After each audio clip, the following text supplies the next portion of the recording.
It was the 16th of June, 1976. In the dusty streets of Soweto, children woke with a purpose burning in their hearts. These were no ordinary school kids. They were tired of being treated like shadows in their own land. That morning, they didn't walk to school.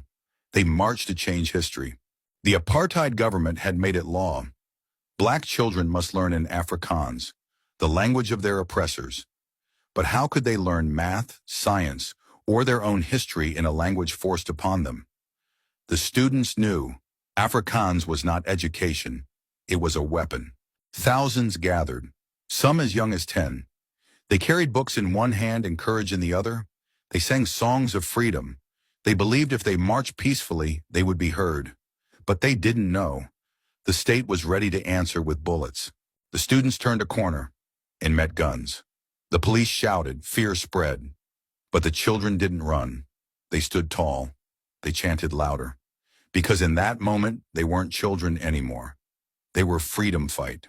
A single shot cracked the sky. A boy fell. His name was Hector Pieterson, 13 years old. The photo of his body being carried through the chaos shook the world.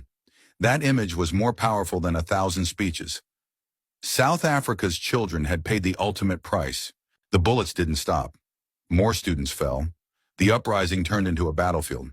But still, they didn't run. They kept chanting. They kept marching.